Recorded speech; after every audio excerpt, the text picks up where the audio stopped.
The following is an exclusive presentation of News Radio KMAN, your home for K-State athletics. This is Wildcat Insider with the Mercury sports editor Tim Everson and KMAN sports director Mitch Fortner. Tim, do you ever watch like the World Series of Poker? At times. During the summer, and it's a big hand, it's a showdown, a couple of all-ins. And the guy that's behind, they're showing the graphic on the screen. He's got, whatever his hand is. And they're giving this guy like a 5% chance of winning the hand. He needs to catch a king. He needs to catch an ace on the river. And he will yell, "One time, baby, one time." That one time means the poker gods are going to answer his one prayer. He gets this one shot to pull one out of his backside and win a hand when the odds were not in his favor. I felt like Saturday against the Kansas Jayhawks, it was a one-timer. That was their one. Not against Colorado. Not against Colorado, because I go to the Jalen Daniels fumble. That gave K-State great field position. Time remaining on the clock. You're on the plus side of the 2-minute timeout. And K-State just needed to get 51 yards away from a game-winning field goal for Chris Tennant to nail it. And yes, he did nail it. He could have made it from his comfort zone of 58 yards, it looked like. K-State really pulled one of their backside on Saturday. 29-27, Bill Snyder Family Stadium, 52,000 plus on hand to watch the Cats win its 16th straight against the Kansas Jayhawks. Welcome to Wildcat Insider. I'm Mitch Fortner with Tim Everson. AJ Shaw is across the glass. And guys, we are live on YouTube. You can actually watch us live. We got the cameras going. I'm looking at camera 1. Tim's got camera 2. We're live streaming now, boys and girls. We made it to the big time. Find us on YouTube. Search for Wildcat Insider. We've also put the stream link on Facebook and Twitter at the game KMAN, at 1350 KMAN, and find us on find KMAN on Facebook as well. And you can watch our beautiful faces. You know these faces that are made for radio? Now they're made for YouTube. Yeah. Congrats, everybody. Except me, because I don't have to be on YouTube. Well, we had the budget for 2 cameras, so we're like, all right, who are we going to put these cameras on? Me, of course, and Tim, who's in studio for our Mondays now for Wildcat Insider. We got a lot to talk about. I want to talk more, of course, about the win against KU. We're going to hear from Chris Tennant in our next segment, who I thought after the game had a phenomenal 4 or 5 minutes with the media, because we never get Chris Tennant. No. But rarely has he had these kind of opportunities. I can think of 2 off the top of my head.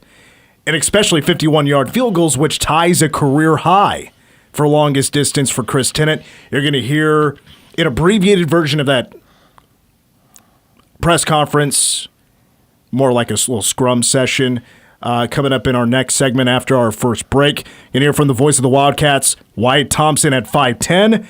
And right here, in my very hand, my right hand, I'm holding 2 tickets for tomorrow's game. And you're like, Mitch, what's happening tomorrow?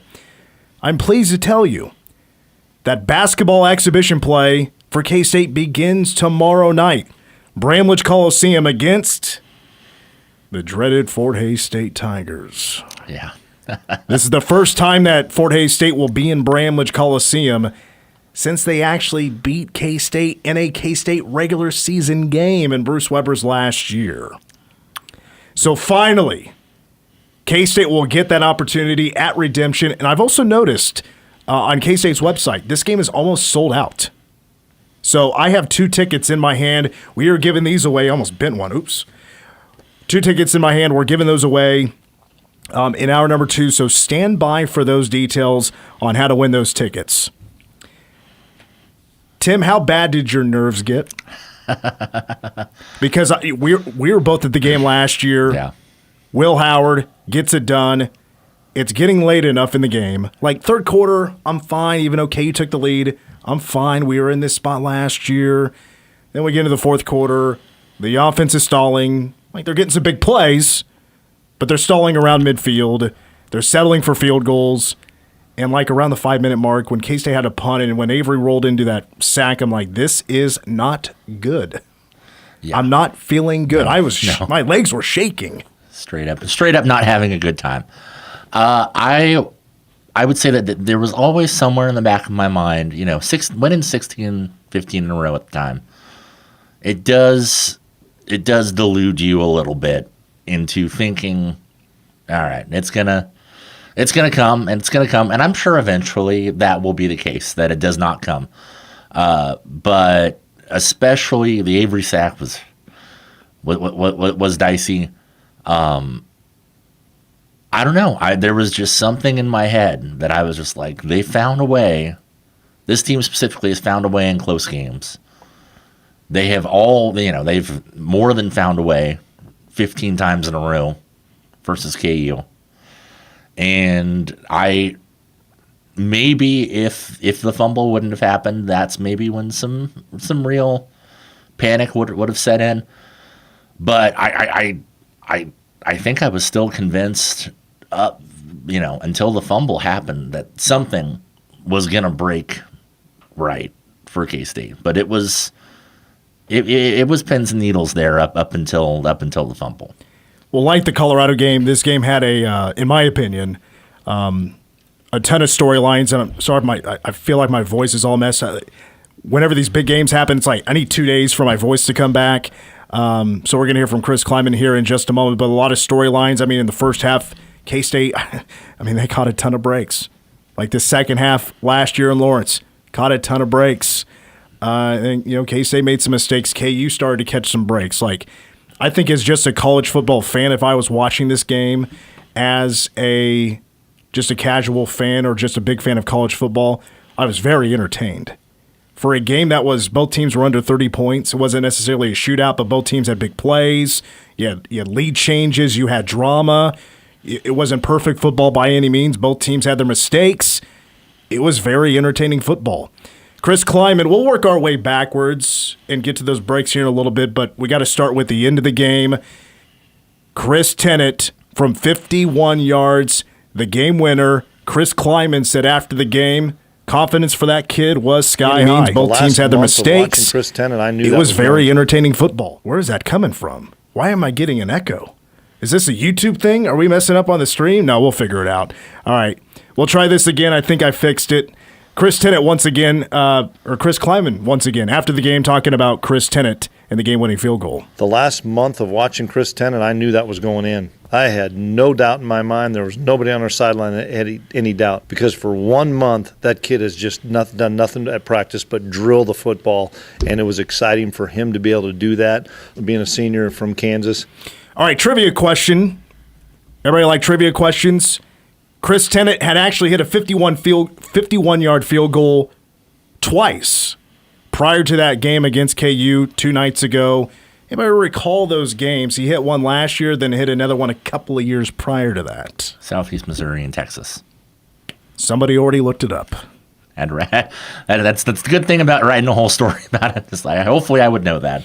But things have changed over the years. Absolutely. Because Chris Tennant, going back to his first year as a Cat, he basically started kicking, halfway through 2021.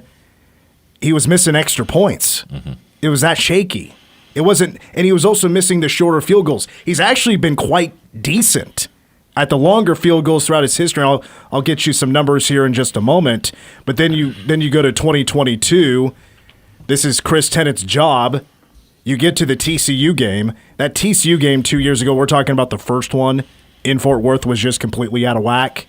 K-State defenders are dropping like flies. You had 5 or 6 guys go to the locker room, but the Cats are still in striking distance. Chris Tennant needs to make 2 big field goals, and he misses them both. And at that point, he gets benched. It's Ty Zentner the rest of the season, and he was the hero in the Big 12 championship game. So, really, was it other than last year at Texas? If I remember correctly, this is really Tennant's first big moment at home to kick a game-winning field goal. My confidence was like, all right, he's been better than previous years. He's older. If this was last year or 2 years ago, no, not the same level of confidence. So I believed in him. What did you feel like going into that kick? I was definitely nervous. Kleiman has been, not just for this game, all season, he's really complimented Tennant on just how he's handled things, the leadership that he's shown. He's become kind of the older guy in that special teams unit. They lost a couple of long time guys that were at the holding and long snapping before, but I leaned over and told Zach Deloach, one of the other writers over at the Mercury, I was like, all right, it's Tennant time. Let's see. And I think he knew when he kicked it that it was good.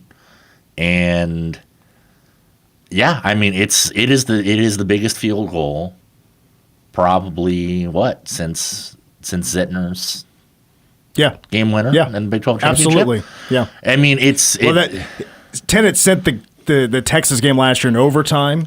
Yeah. That was to tie the game. I mean, they're all big kicks, right? Right. This one's a little bit, though.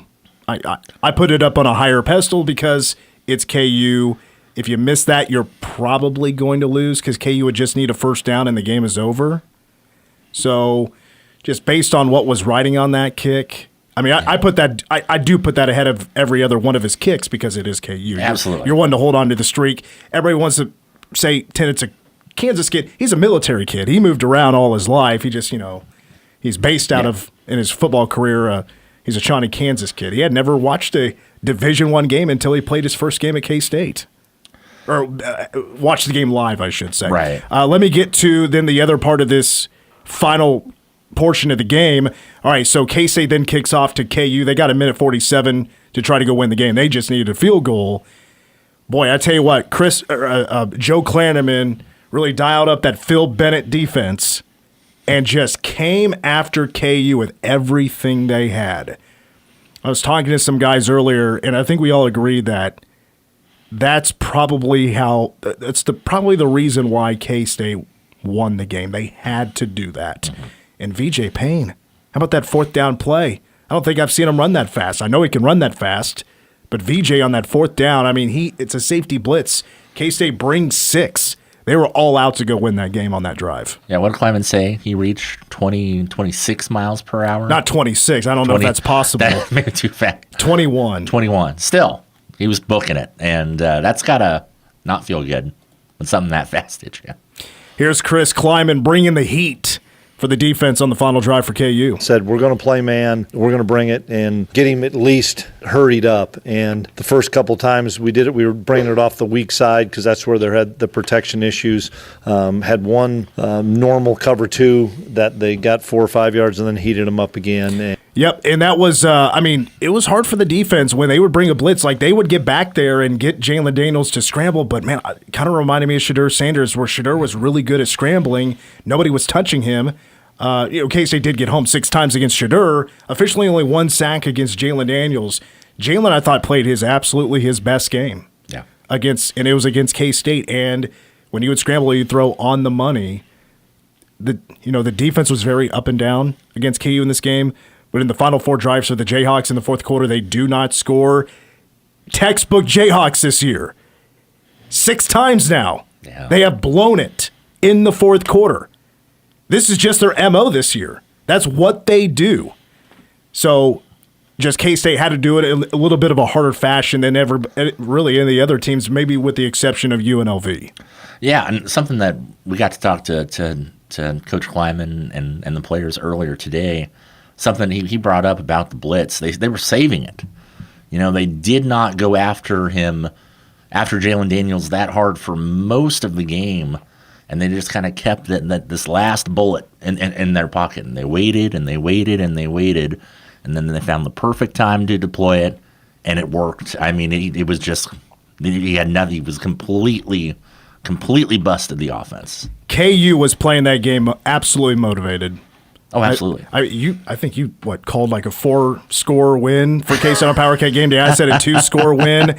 I felt like I was a bit cautious, which is saying – I feel like K-State could definitely win this by more than 2 scores. It was close. I give KU a lot of credit because for a lot of that ball game, I thought their offense looked better, even though K-State did, of course, bust out some big plays in the run and the pass. Once again, DJ Gins was over 100 yards, $102. No touchdowns, but almost 6 yards per carry. I mean, KU was trying to shut down Gins, and he did bust out a couple of big runs, including a 54-yarder. Dylan Edwards had a 44-yarder, and Chase Brown was just 2 yards shy of 100 on the night. And by the way, two more passing touchdowns to tight ends. 10 passing touchdowns for Avery Johnson to tight ends. That does now officially lead the country. They were tied with BYU going into last week's games. And the other thing I wanted to touch on, again, I thought, felt like kind of K-State was a little bit more creative with the offense as well. Their execution looked a little bit better. Mm-hmm. Breaks was also a huge part of this. The drop touchdown for KU in the end zone that would have put them up 2 scores was monster. There should have been a holding penalty, but that didn't get called. And then what else was there? Oh, yeah. The kick returner for KU stepping out of bounds when he caught it at the 1 yard line, which I called it immediately on the PA, and they were reviewing it, and I was like, I called it from up there. I thought it was just perfect timing where he stepped out before or after catching the football, and then they get the safety with KU snapping at the 1 yard line. So K-State, I thought, and there's more breaks than that we could get to, but K-State, like last year in Lawrence, caught a lot of big breaks. Yeah, but at the same time, those breaks, you got to take advantage of the opportunities when they're given to you on both sides. Blocked or a missed extra point off the upright. Yeah, you know KU. what? And K-State makes all their extra points. K-State returns the ball properly. K-State doesn't get to a point where they're lined up on the 1 yard line and Damian Alio gets one of the easiest safeties that you'll ever see. I mean, it's... Yeah. Hey, K-State is more disciplined. If you didn't understand what Tim was trying to tell you, more disciplined here in Manhattan, Kansas. Maybe it's just the farm, the ag in Kansas State University. And here's another thing I want to touch on real quick. Shame on Jalen Daniels for this part of the game, his last 2 drives. He fumbled twice. But what was he doing when he ran? Well, the first one more than the second one, because that second one was on 4th down. Had to go make a play. K-State's bringing the heat, as Kleiman said. But on that first one, what in the hell are you doing diving? Secure the ball. Secure, and why are you diving? It was on 2nd down. You slide, ding-dong. Slide. I'm not rooting for you in any means. I'm just like, you're the veteran here. No, it has to be absolutely maddening, and I know, he played very well, especially for what he's done this season. It was a clear high water mark for him to versus K-State, but you are a senior. You have played... Well, technically a redshirt junior. Redshirt junior, I'm so sorry. Yeah, he's the one in that group of all those seniors that he's actually not technically a senior. So I think he still has a COVID year left. He medically redshirted. Now he has a COVID year to use. You have been playing college football since you were 17 years old. Secure the football, man. What are you doing? Let's see. It was Damian that forced the safety. He was he got credited with the safety. Austin Romaine with the first forced fumble. Who had the second one? Austin Romaine had the forced fumble to give K-State the ball to kick the field goal. Right. And then Brendan Mott landed on it. Right. I can't remember who was officially the tackler on that play. What I do remember from that play, Austin Moore. If you go back and watch the broadcast, or everybody's been tweeting about it, and it's super sick. It's awesome. Nobody loves to beat KU more than Austin Moore, and I'm quoting a bunch of K-State players who have said that. Yeah.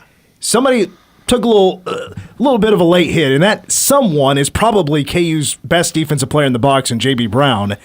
Gave Austin a little bit of a cheap shot there at the end of that game on that 4th down play. How does Austin get up? With the best taunt I've seen in years. He waves the wheat in front of that KU bench. Nobody's stopping him. He did it for a good 10 seconds or so. He's right on the side. I mean, it was what's brazen. Gonna happen? What's going to happen? Give him 15-yard penalty. Give him unsportsmanlike. Guess what? It's his first of the game, and it doesn't matter. And maybe his first, when has he ever been called for unsportsmanlike? He's not a taunter. He doesn't taunt. He doesn't. I've heard he is. Oh, is he? I've heard he's a talker. Oh, okay. Yeah. Well, I kind of love that, then. Let's take a timeout, and when we come back, we're going to hear from K-State kicker Chris Tennant, who hit the game winner from 51 yards out. It was a no-doubter, although some certainly did doubt him and have doubted him in the past. He had a great scrum after the game, and you're going to hear that audio when we come back on The Game. You're listening to Wildcat Insider. Discover a world where art meets light using cutting-edge exhibitions that explore visual art, the creative process, and digital technology. The Museum of Art and Light has arrived in Manhattan and is the place where people from all walks of life will be totally engaged in an electrifying, breathtaking experience. The Museum of Art and Light is the first contemporary art museum to blend immersive, digital, and physical art all under one roof. Bring your friends and family to experience the beauty of the art like never before. For more information, you can find them online at artlightmuseum.org. At Meadowlark, every day is game day. Our team is recruiting nurses and certified nurse assistants for full-time and part-time positions in long-term and post-acute care. This game-winning environment is perfect for passionate and dedicated all-star caregivers. Join the Meadowlark team today and take advantage of increased differentials for night and weekend shifts. To learn more, call 785-323-3898 or search online for Meadowlark Careers in Manhattan, Kansas. MVPs work at Meadowlark. Can you help me access my work computer now that I'm working from home? We can do that. Is it possible for you to troubleshoot my computer without me coming into your store? We can do that. I'm getting messages that my password's been compromised by hackers. We can. And that I have malware installed. We can. I don't even go to the mall. We can do all of that. Fox Business Systems business level support. We can do that. Call 776-1452 or stop by 531 Fort Riley Boulevard. WeBuildSolutions.com. The Trust Company is an independent, locally owned wealth management and investment company founded right here in Manhattan in 1992. The experienced professionals at the Trust Company are recruited specifically for their financial, legal, accounting, and business expertise. They're also your neighbors who, guided by your hopes and dreams, will continue to deeply understand your aspirations and goals. The Trust Company, locally owned, client-focused. Our only allegiance is to you. Visit thetrustco.com. Hi, we're the Goo Goo Dolls. We're fortunate that we can give our daughters everything they need to grow and learn. But not every child can focus on classes and play dates. Nearly 13 million kids in the U.S. face hunger. That's 1 in 6. School lunch might be their only meal each day, and it's heartbreaking to imagine any child going to bed hungry. We're dreaming of a perfect day when kids can smile, play, and just be kids without worrying about where their next meal will come from. Feeding America is working to make that perfect day a reality. Each year, the Feeding America network of food banks rescues billions of pounds of good food that would have gone to waste. That food is given to families and children in need. Being a kid should be about doing things that make an ordinary day extraordinary. Learning to play an instrument, building a sandcastle, hosting tea parties. Hunger should never be an obstacle to growing up. You can help end childhood hunger in your community by visiting feedingamerica.org. Brought to you by Feeding America and the Ad Council. I'm a retired school psychologist, and helping people was my thing. After my stroke, when Meals on Wheels started, I was on the other end of the stick, so to speak. My name is Julius Gaines, creative writer, poet, photographer. 1 in 6 seniors faces the threat of hunger, and millions more live in isolation. Drop off a hot meal and say a quick hello. Volunteer for Meals on Wheels by donating your lunch break at americaletsdolunch.org. This message brought to you by Meals on Wheels America and the Ad Council. Mahomes stepping up. He's going to scramble 15. He's at the 10. Cuts back inside the 5. Mahomes rolls into the end zone. Touchdown! Kansas City! A 14-yard scramble for a touchdown. This is the home of the back-to-back Super Bowl champion, Kansas City Chiefs. Hi, I'm Mitch Holtis, voice of the Chiefs. Be here for game day coverage from kickoff to the final whistle. One team, one kingdom, one station. Manhattan's home for the Chiefs. News Radio KMAN.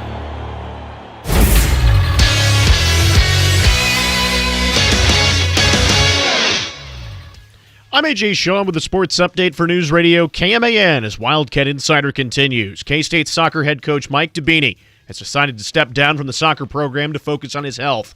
A national search for a new head coach will begin immediately. The K-State soccer program was announced in October of 2014 with the first season slated for the fall 2 years later. In late December of 2014, Debini was hired as the program's inaugural head coach. During his 9 seasons at the helm, he tallied an overall record of 38, 98, and 21, and made the program's first and only appearance to date at the Big 12 Championship in 2022. Under his guidance, K-State achieved 100 academic All-Big 12 selections, 24 Big 12 academic All-Rookie Team honors, 3 All-Big 12 selections, and 2 Big 12 All-Freshman Team recipients.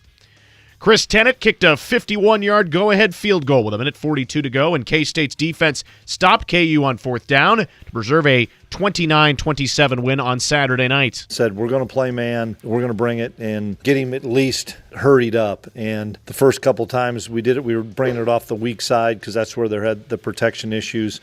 Had one normal cover 2 that they got 4 or 5 yards and then heated them up again. And that was head coach Chris Kleiman as Tennant takes home Big 12 Special Teams Player of the Week with his performance. Now back to Wildcat Insider on News Radio KMAN.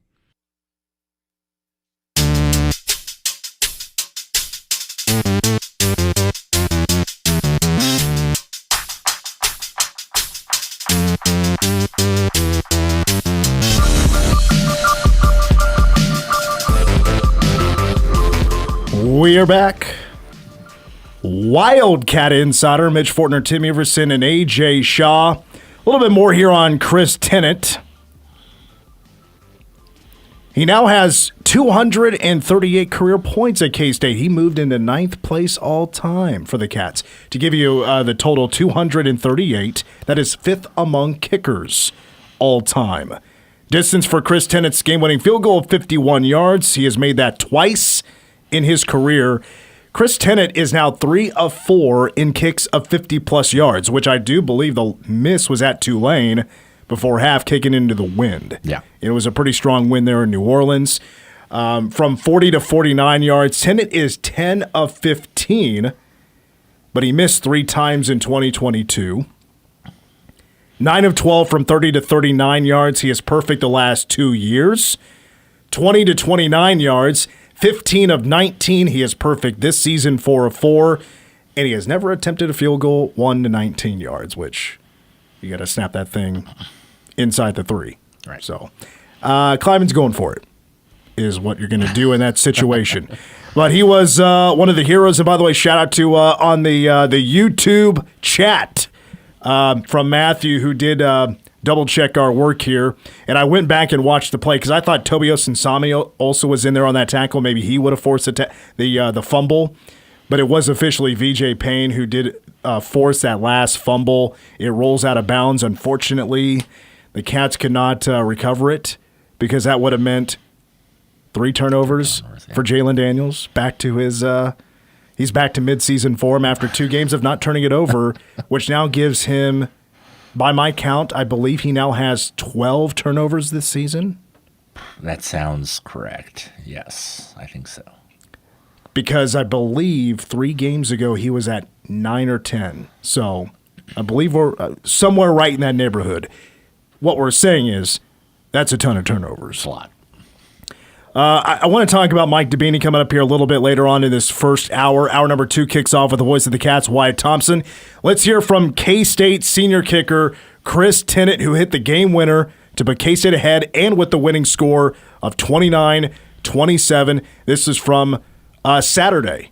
As he spoke with the K-State media, I thought this was really good stuff. Unfortunately, I had to cut it down to less than 4 minutes. Here is Chris Tennant from Saturday. They take us to the field goal and kind of the confidence you had going into that. Yeah, absolutely. I'll start 3 years ago today. It was 3 years ago this weekend. It was the first time I was getting interviewed. And it was after that TCU game. I hit my first field goal, and they gave me the spot. And since then, it's been an up and down ride. I'll be the first to admit. It's been lows, it's been highs, and I'm grateful for all of it. Coming to this field goal, I had this gut feeling, and I can't even describe it. Most people wouldn't even understand it, but first quarter I knew there was going to be a big kick. And as I said, it's unexplainable to someone who's never felt it, but knowing that going into it was helpful. And the kick itself, it's funny because I told Simon, the holder, our holder, we had the celly where he tossed me up the baseball and I swing at it and hit it, and we had that planned out for a while. And I said, Simon, get the ball down, hold the ball, and get ready to toss the baseball. And I told him, and I said, I probably repeated it 4 or 5 times, be ready to toss the baseball, be ready to toss the baseball. And it's funny because after I hit the kick, right when I made contact, I knew it was good. And I said, Simon, toss it. Simon, toss it. And he was sitting there like fist bumping. I was like, Simon, toss it. Finally, he tossed it, and I smacked it. So, yeah, great kick. Felt good about it. You mentioned, ups and downs. This year's been really strong for you, though. What do you think you've been able to take, rise up this season? There's probably a couple factors. The first, just maturity. As you get older, things become easier. You've been to the hotel more times. You've done warm-ups more times. You've done practice more times. You just understand the system. But with that, I feel like I've kind of stepped up as a leader as well, and that helps. That carries over to the field a lot. Obviously, having Randy and Jack in the room was big. Those are old guys. We always give them hell for being too old sometimes, but it's finally been kind of my season to step up a little bit and step up as a leader in the room, and that definitely helps on field. Is there a yardage you felt like you had to get to there, or could you gone back quite I told him 58, so ball at the 50-yard line. And as we were entering into half, when they did that Hail Mary, that was the line of scrimmage as well that we needed. Coach said that he was confident that you're going to make it, and obviously you said you had that gut feeling. Just when Coach says that and knew you were going to make that, how does that make you feel?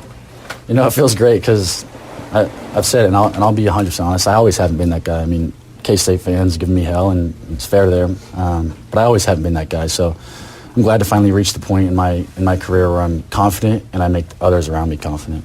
Coach also mentioned not having a kickoff is maybe taking some pressure off of your leg too, and you've been able to focus on one thing. I'm sure you like to be that competitor and do everything, but how much has that helped you? No doubt, and it honestly has helped me a lot. So I don't know how many people know this, but I had stress fractures in my back, and that was heading into my sophomore year career. And ever since, I haven't really been able to lift like I want to. I'm kind of a meathead in the weight room, but I haven't been able to lift like I want to. Haven't been able to back squat in 2 years, and so taking off the kickoffs has really helped my back more than anything. Yes, it helps my legs. Yes, I feel fresher, but not having to hit kickoffs, I mean, I used to struggle getting out of bed on Sundays, and that's no longer the case. So, what was the moment like when you knew that there was still 2 minutes left to go after you made the kick? Yeah, absolutely. A lot of it was everybody was dapping me up and high-fiving me on the sideline. I was like, guys, I kept pointing to the clock. I was like, look it, there's still 1 minute and 50 seconds or whatever it was. So I was like, as excited as it was, I knew the game wasn't over, and so I was just trying to get the defense ready to go. Did that make mean anything more in the Sunflower Showdown? I was a military kid growing up, so I moved around a lot, and I wasn't always a big college football fan. My first D1 game was that 2021 season. That was the first time I ever got to see a D1 game, so I wouldn't say it meant anything more, but having been at K-State, it means more. And I gave a speech to the team before it was on Monday. I gave the speech to the team, and I explained to them, man, KU doesn't stand for what K-State stands for. K-State is a college of farmers. We're the college of hard work, and KU's arrogant. And I said that and got the team fired up, and so that means a lot to me, that I can represent our fans well. Chris Tennant, K-State kicker after the game. So he mentioned the hell he got from K-State fans there from a while back, a couple of years ago. Really his first year, go back to 2021. He was hearing it after missing some extra points.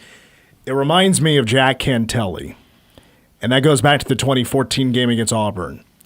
And that was a game where K-State absolutely beat themselves. Cantelli missed 3 field goals. One of them was an absolute chip shot that should never be missed by anybody. And he missed 3 kicks, and he ended up getting benched. He responded by coming back, kicking better, and then returning in 2015 and having a really good year. We've seen Chris Tennant do the same thing, but I think much bigger, where now he's had his second year to respond from getting benched, and Ty Zentner's your kicker the rest of the way. Ty is being carried off the field. He hits the game-winning field goal in the Big 12 championship game, and everybody is remembering Ty. But if Chris was able to do his job a little bit better, he's that guy. Mm-hmm. He got that opportunity. He lost that opportunity with a bad showing against TCU. I got to say, I got to tip my cap to Chris Tennant and the comeback he has made in his career. The first 2 years, not memorable. This season, for sure, is a lot more memorable. He has gotten a lot better since he's been older, and I said it on Twitter on Saturday night. Somebody buy him a car. At the very least, he never pays for a drink again in Manhattan, Kansas, because he was huge in keeping the streak alive. Yeah, he's been super reliable this year, which is the number one thing that you want out of a kicker. I remember after that 2022 season, obviously Zentner's not coming back. I remember talking to people almost confused. So they're not getting a kicker out of the portal. They're not, completely written him off, 100%.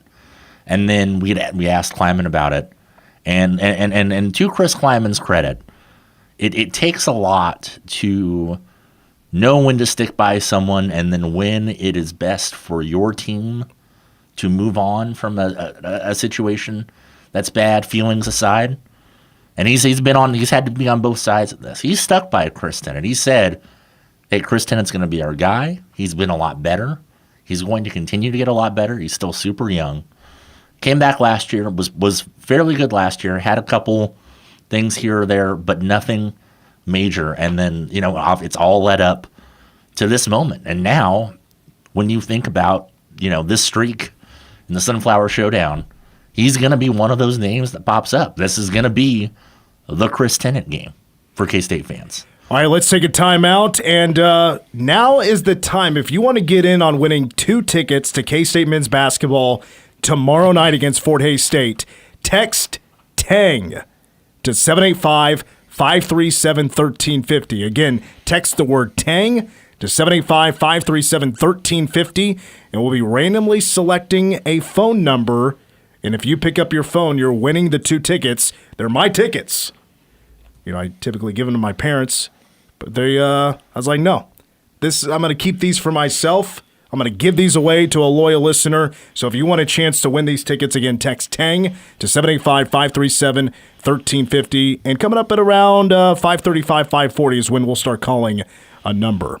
When we come back, K-State, a coaching change is taking place. More on that next on Wildcat Insider. You're listening to Wildcat Insider. Blueville Nursery's Horticulture Hints radio show comes to your radio every Friday morning at 10 a.m. We will discuss timely gardening and landscape topics to help you keep your lawn and garden in tip-top shape. Blueville Nursery has been your local landscape service and garden store for over 50 years, and we want to share our time-tested techniques with you. From vegetable gardening, spring and summer annuals, to shade trees and lawn care, we'll cover it all. You're welcome to call into the show to ask questions that apply to your own landscape or garden. Stay tuned to Blueville Nursery's Horticulture Hints radio show every Friday at 10 a.m. right here on News Radio KMAN. Larry, Steve, and Rudy, the Gatlin brothers, have dazzled audiences for more than 69 years, accruing a lifetime of noteworthy achievements in their storybook career, including a Grammy for Best Country Song. The Gatlin brothers have entertained audiences on stages all over the world, from the Grand Ole Opry to Carnegie Hall. Don't miss the Gatlin brothers Country and Christmas Show at Kansas State University's McCain Auditorium, Friday, December 6th. Buy tickets online, by phone, or at the box office. Sponsored by Strecker Nelson West Gallery and Custom Frames. Hi, I'm Jeremy from Pawnee Mental Health. Suicide isn't easy to talk about, but it's a conversation that can save lives. If you or someone you care about is struggling, please reach out. Call or text 988 to connect with the National Suicide Crisis Line, or contact Pawnee's Crisis Stabilization Unit at 1-800-609-2002. You don't have to face this alone. Let's talk, because reaching out can save a life.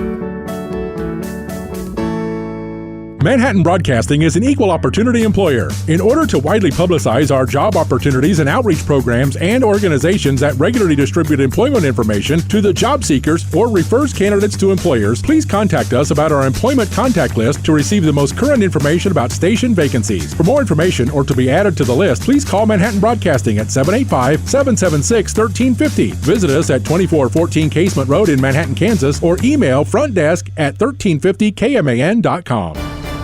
From opening night to Super Bowl 59 in New Orleans, don't miss a second of the NFL this season. Hi, this is Kurt Warner of Westwood One. Join our crew each week for the best in primetime NFL action. Monday night, Sunday night, and Thursday night football, plus marquee games on Thanksgiving, Black Friday, Christmas, and more. Westwood One is the exclusive radio home for every primetime and postseason game. It's right here. 1350 AM, 93.3 and 93.7 FM. This is News Radio KMAN.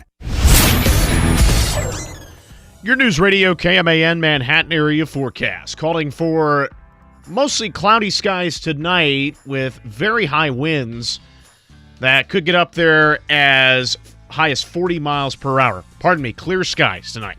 Sunshine, a high of 84. Then tomorrow, a south wind between 20 to 30 with a high of 45 miles per hour. A red flag warning will likely go into effect throughout the day, as well as possible burn bans in the region. Chance then for showers and thunderstorms tomorrow evening with a low of 66. We continue Wildcat Insider next here on News Radio KMAN.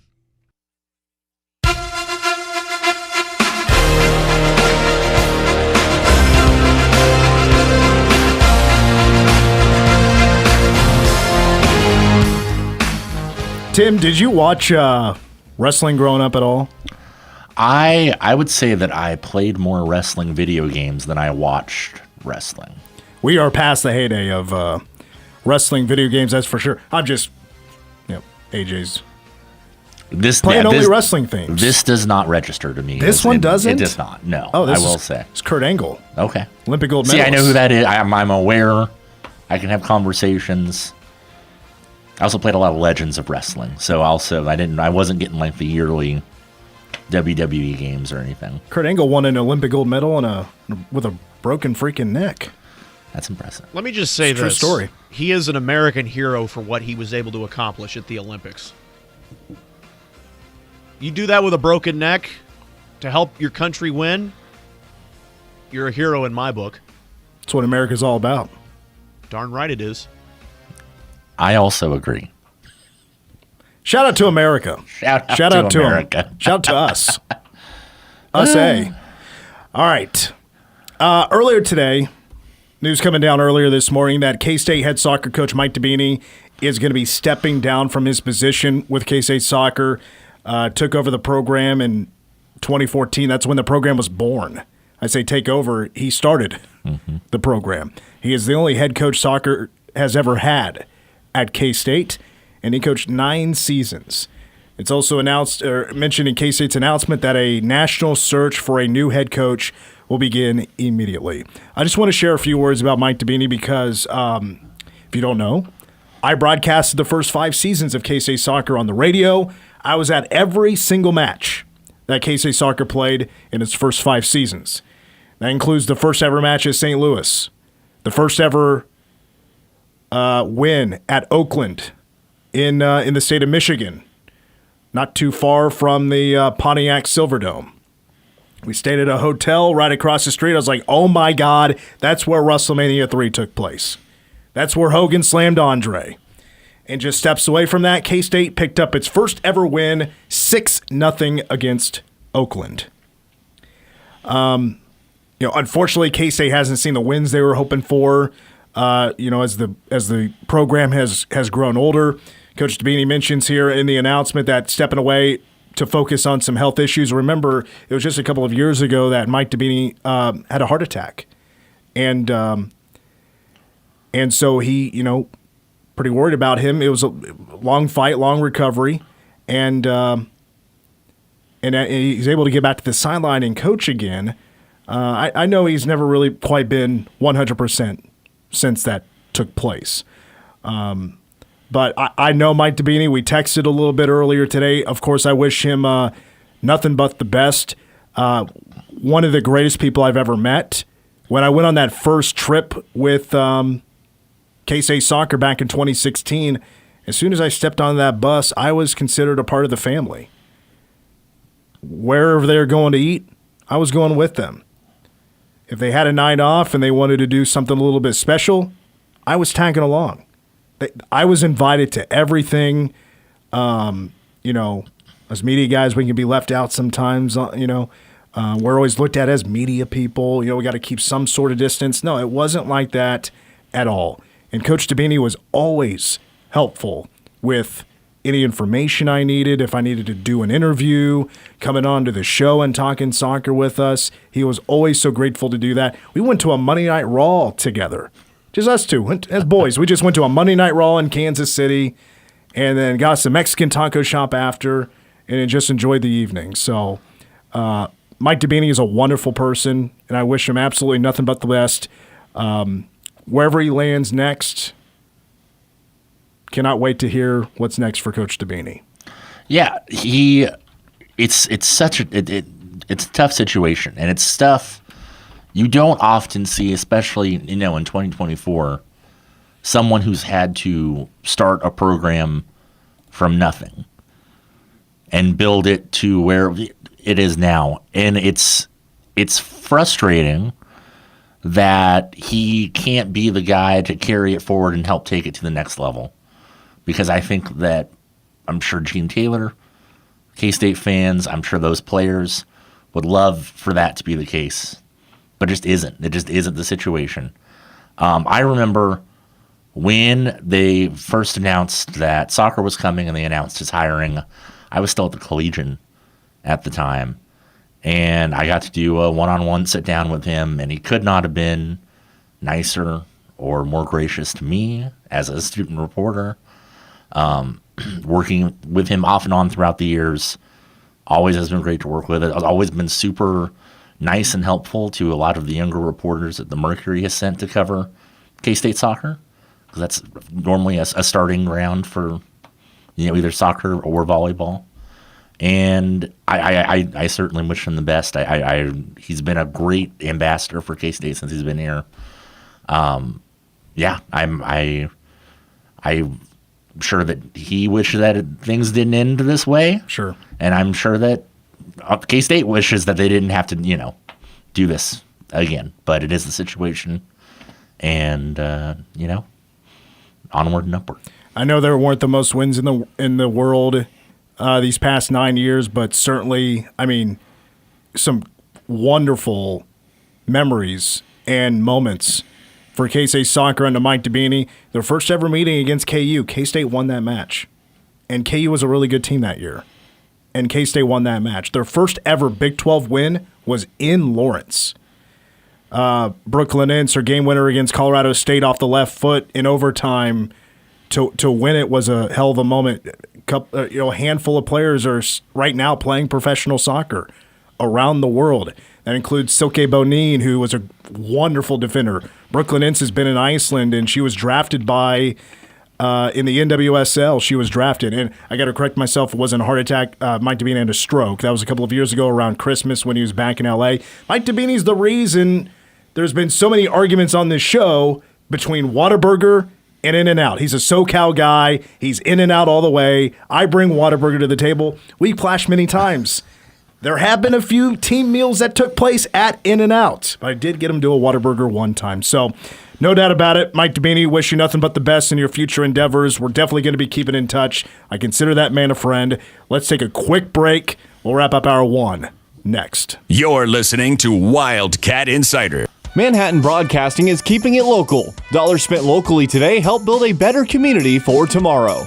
D&I Plumbing, Heating, and Air will provide honest and quality service when you need it most. From a leaky faucet to replacing your water heater. Trust the experts at D&I Plumbing, Heating, and Air. Your York and other makes and models local dealer. Call 537-7138 today. Turn your memories into a masterpiece at Candlewood Frame Shop. Whether it's framing your favorite picture floating around in the digital cloud or creating a shadow box with cherished things or memorable events, Candlewood Frame Shop. Let them turn your stories into a masterpiece. For a once-in-a-lifetime experience, engagement ring shopping simply can't be duplicated on a computer screen. At Fifely Jewelers, you'll be pleasantly surprised by our pricing compared to buying online, and we offer financing. Plus, you'll have peace of mind by shopping locally with Fifely Jewelers. Manhattan Broadcasting is keeping it local. Find more great local businesses plus special deals and offers when you keep it local on our website.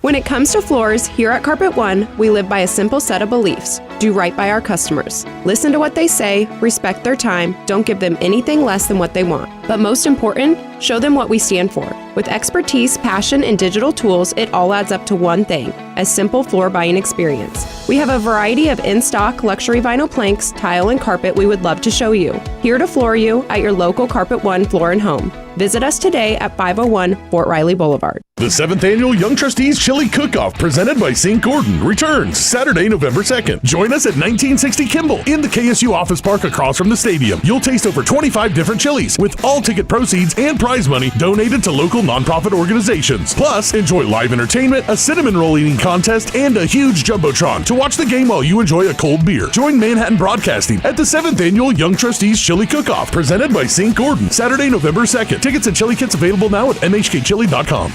Stop. Look no further than Buck Roofing. For nearly 20 years, Buck has specialized in top quality roofing, installation, and repairs for residential and commercial properties. Call for a free, no obligation estimate. 785-230-9379.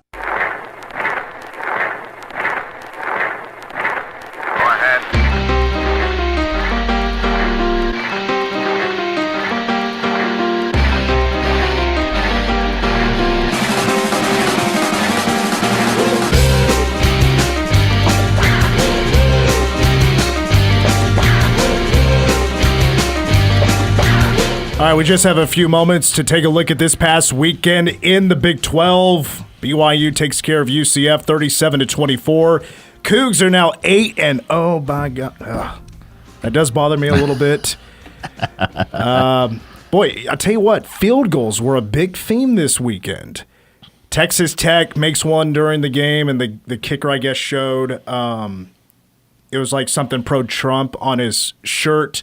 And then I didn't watch any of this game, but apparently then missed another, like a big kick or whatever. Anyway, TCU, who was down 31-14 at home to Tech, they come all the way back and win it 35-34.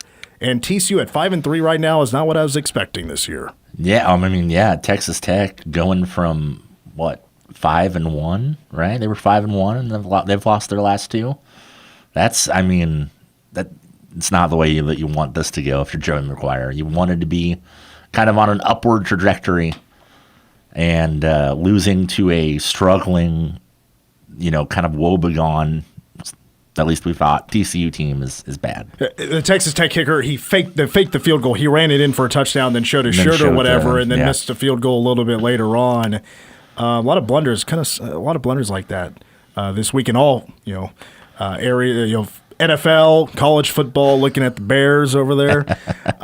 Anyway, West Virginia, Arizona. West Virginia wins 31-26. That was also a fake field goal game for West Virginia. That was also taken in for a touchdown. Teteroa McMillan, believe it or not, he had a touchdown in this game. His first touchdown since week 1. That's crazy. Isn't that nuts? Now, he's had big receiving games, just no touchdowns. He finished with 202 against the Mountaineers. Oklahoma State falls to Baylor 38-28. Damn, OSU. It's bad. Mike Gundy, especially the defense. That was an embarrassing performance by their defense. Terrible tackling, giving up big plays. Pendergrass, whatever his first name is, I don't know even know if he's the first string running back for Baylor, but I don't think he's that great. 6 carries, 142 yards. Alan Bowman. How do you let that goofball do that to you? I don't know, man. Alan Bowman had almost 400 yards, 359 yards passing. They could not run the football. Oh, man. Let's see. We had a couple of other scores. Houston, who K-State plays Saturday. A game-winning field goal as time expires to beat Utah 17-14, and Houston is 3-5. Colorado beats Cincinnati. That was actually a pretty tight contest there for a while. Colorado was able to break it out to 2 scores and win 34-23. All right, we got to wrap up hour number 1 of Wildcat Insider, and when we come back, you're going to hear from the voice of the Wildcats, Wyatt Thompson. I talked to him earlier today. You're going to hear that interview after this timeout. Text TANG to 785-537-1350 if you want to win tickets to tomorrow's game, exhibition against Fort Hays State for the K-State men. What? You want more? You got more. More of the game coming up next on News Radio KMAN, Manhattan.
Weather on News Radio KMAN is brought to you by the Sunset Zoo. Memberships are a fun way to experience the zoo all year long and will make great gifts this holiday season.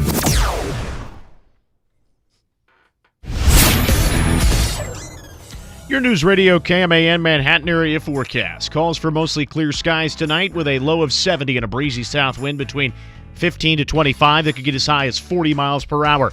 Sunshine, a high of 84 then tomorrow. Winds between 20 to 30 that could get as high as 45 miles per hour. Do not be surprised if there are burn bans that could be in effect across the region. Chance then for showers and possible thunderstorms then during the overnight hours tomorrow night, a low of 66. Right now it is 87 here in the Little Apple. We have hour 2 of Wildcat Insider next on News Radio KMAN.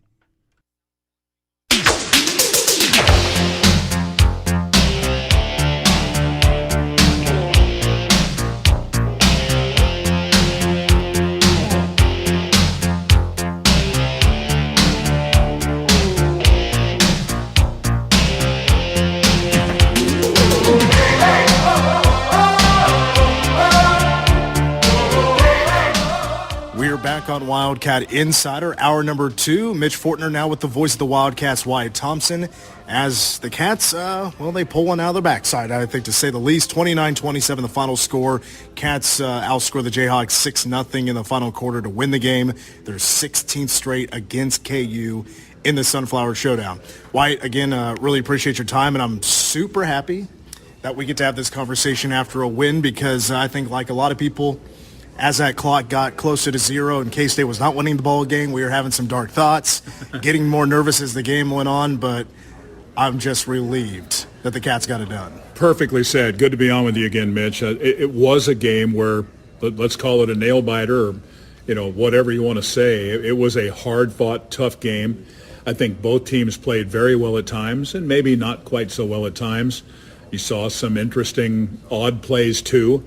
And when it was all said and done, it equated to a great night for football, weather-wise, atmosphere-wise. And I thought both teams put on a pretty good show. And you're right, K-State probably a little fortunate, and they'll yet take it. I think Stan talked about this after the game. Good teams find ways. And K-State's 3-0 in games, with 10 points or less. KU's 0-5. And I think kind of in a way that's the difference between the two teams right now as we speak. And to be honest, yes, K-State had their ups and downs in this game, that is for sure, and they end up with the victory. It really kind of the moral is, I don't know, maybe moral's not the right word, but what it really comes down to is KU had one of their typical fourth quarters, because in their 5 losses they led, and then they're leading in the fourth quarter against K-State, and Jalen Daniels, a couple of turnovers total in the game. He fumbled twice in the last 2 drives, and the important thing is K-State was able to capitalize on 2 monster plays. How about Chris Tennant, who's had an up-and-down career, but I think is certainly playing his tail off and kicking well this season to hit that 51-yarder with the most confidence in the world? Well, that's exactly right. And I would add to that, you heard Coach Kleiman say after the game that in the last month or so, he has not kicked any better in his time here. And it hasn't always been rosy for him. The first couple of years were probably pretty difficult. But I think you look at him last year and what he did as the extra point field goal guy / kickoff man, he was darn good in a good year. This year he's been really rock solid and consistent. Big leg, big-hearted kid. Couldn't be more happy for him. And I think that's somewhat typical of what this series is supposed to be about, Good. It isn't always perfect, right? K-State wasn't perfect the other night, and yet they did enough good quality things. I enjoyed calling the game, and I think everybody, there were some anxious moments, no question. That's part of it. And you know why? Because the game means so much. That's the deal. Well, now we've had it 2 years in a row where K-State, they caught certainly some breaks, made some mistakes, but they end up with the victory. And as you're giving me that last answer there, the Governor's Cup was right behind you. It was heading to the elevator. I don't know if it's going to the trophy people to get the new inscription of the final score, 29-27. How about that final play, though, where KU got the ball back about a little under a minute 50 to go. They get a first down, but K-State hadn't really been able to get their hands on Jalen Daniels too much. They brought the house. And how about VJ Payne soar on 4th down on a safety blitz to get Jalen to scramble on fourth down, that ends up being their final play, and K-State gets the turnover on downs in the win. I think K-State may have lost the game had they not got super aggressive with the blitzes late in that series, late in the game, because Jalen did have a good night. Yeah, he made some mistakes like most everybody else, but the play that you're referencing with VJ, I mean, you've seen him play. I get to see practice a lot. The guy is a really talented player, and he's so long and athletic. Those strides are long and good, and he really got through pretty clean, I think, for the most part, and flushed Jalen to his right. Probably could have, if he were sitting here, he'd probably say I should have sacked him, but he chased him down and made a wonderful play, and it turned out to give K-State a chance, and that's all they needed. Yeah, if you go back prior to that, throughout the game, the ups and the downs, when K-State's losing, you kind of focus on the negatives, and maybe the secondary didn't have its best game, or maybe it was harder to run the football, but K-State still had their big plays.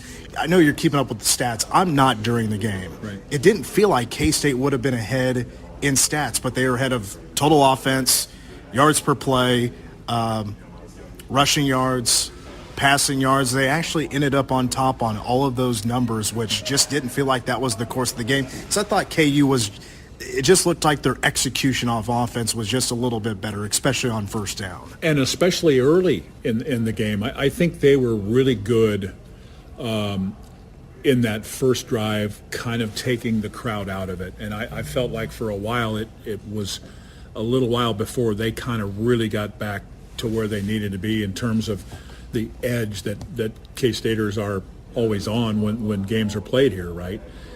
I think you have to say that KU played really well at times at the line of scrimmage on both sides of the ball. They have so many weapons, and I'm just going to be honest with you, Mitch. I've said this in other interviews today. I don't see them every week, but I'll bet you my life savings that was Jalen Daniels' best game and best effort in a game this season. You could tell it meant a lot to him, too. He was good. Well, he reminded me of Shadur Sanders because when he scrambled, he was able to scramble very well, not getting touched. He's super fast. And then when he's thrown on the run, incredibly accurate. Yeah. So if he's playing that good, KU's going to probably play their best game. And I think KU honestly deserved more respect for their 2-5 record because they had been so close to winning all of those games. They just couldn't get it done in the fourth quarter. Maybe a big takeaway there is that all of those seniors that's on that team, which actually doesn't include Jalen Daniels, he's a redshirt junior, but all those older players they have, that was actually their last chance to get a piece of K-State and steal a victory, and they didn't get it done. Yeah, and it's remarkable that you go back to that, you find a way. Good teams do that. But to think about beating your rivals 16 consecutive times, that's head-scratching. I mean, it's the longest streak in the series by a long ways. K-State has been pretty dominant in a lot of those 16 games, but not so much in the last couple of years. Give KU some credit. Lance Leipold can really coach. We've heard Coach Kleiman say that. We've heard Coach Kleiman say he and Lance have become friends. And I think that's okay. There's nothing wrong with that at all. They gave good effort, an improving football team. But I choose to look at it like this. K-State didn't play their best. They played close to their best when the game was at the very end when they needed to, and I still think they have a lot of football left in them at 7-1, and you feel good about that. So what was the biggest break that K-State caught? I think there's two that come to mind that I think K-State was very fortunate on. KU almost went up 13-0 on K-State. There was that drop touchdown. There should have been a hold. I thought there was an obvious holding that was not called. But the deep ball on the post route to I can't remember who it was, but it was a drop touchdown. And then on the kickoff after K-State scored, the stepping out of bounds as the guy caught it, steps out at the 1 yard line, and the K-State got the safety. Probably it is the safety because that was the difference in the game. Well, I'm gonna tell you, I think probably the other way, and here's why. If Quentin Skinner catches that ball, which he could have and should have, it's 14-0, and they have all the momentum in the game. Yeah. So I would say it is number one. But the way that turned out after that drop, and then K-State gets that safety and such a big push at the goal line, it brought the people back into it. And I think this is just my opinion here, but I didn't think K-State had a lot of emotion in them in the beginning. That kind of lit a spark underneath them to a degree. And as you say, it pretty much ends up being the difference in the ball game. Yeah, KU had some other mistakes and clanked one off the left upright on an extra point and stuff like that, but Damian's play and that defensive front on that play was spectacularly good. Never saw a clear replay. Was Damian the one that got there first on that safety? Yeah, I believe he was credited with it, and that's the way I saw it. I mean, he really had a great push. And let me just say, you call Manhattan High School football games, and I can't even describe to you how well that kid's playing. I mean, he's playing, go ask the coaches, man. He is playing at an all-league kind of level. And it's so good because he's so strong and so tough. And you heard Coach say today that he's talking now too, telling guys we need to do this, here's what they're doing. He's a smart football player, man. Been a big piece of what K-State's doing. Uso was supposed to be the main guy going into this season, and Damian won the job and hadn't given it up. He's been good. Well, let me tell you this about Damian. I'll tell you about his time at Manhattan High. When he was playing on the D-line, I promise you this is a fact, that every time the opponent ran the football, he was on every single stop, every single tackle. Yeah. You never saw a running play from the opposing offense, and Damian wasn't making a tackle. That's how good he is. Yeah, and he's blossomed here. I think he's learned even more football since he's been here. He brings so many quality things to the table. He understands leverage, maybe is that and his strength, okay? And then the advanced football knowledge has turned him into a heck of a football player. But I love that heart too, man. That dude's got the heart of a lion. He plays hard. All right, so we can all exhale. We can enjoy another year of the streak holding on, and we'll meet up again in Lawrence next season whenever that game will be played. It'll be a much different looking KU team when that game happens. All right, so the next matchup is Houston. That's this Saturday at 2:30 in Houston. First ever time K-State's played down there for a regular season game, as far as I understand, against the Cougars. I guess I'll just get your thoughts on Houston, who come in at a record of 3-5, but are they got a couple of wins here lately. 3-5, 2-3 in the league. That probably has exceeded what the expectations were for them from everybody outside of their walls, if that's the way to say it. Those of us who know a little bit about Willie Fritz know how good he is. He's been a really, really great football coach in a lot of spots, and there's no way he's going to accept that. He's going to get them to play hard, and they'll get better as they go, and they've done all of that. I would tell you this about them. They're really well coached, one. Two, their defense is tons better than most perception would lead you to believe. And offensively, it has been a major challenge for them. Keep in mind, they were shut out back-to-back to start league play successive weeks. That's harsh. But they're starting to kind of find a little bit of traction offensively. They're far from great, don't misunderstand. But they have made improvements. They're using two quarterbacks. The Chris Kidd has kind of been the number one guy the last couple of weeks. He's responded with that. I think Coach Kleiman feels like we'll see both guys. Donovan Smith in his past has had some success against K-State, but they're running the ball a little bit better. They're throwing it quite a bit better, although they're still probably below par. It's a better team than you think, and we'll get their best shot. They'll play with a lot of emotion, you watch. Whether there's 15,000 there or 20 or whatever it's going to end up being, I don't know that they'll have a real great crowd, but it's a hard game.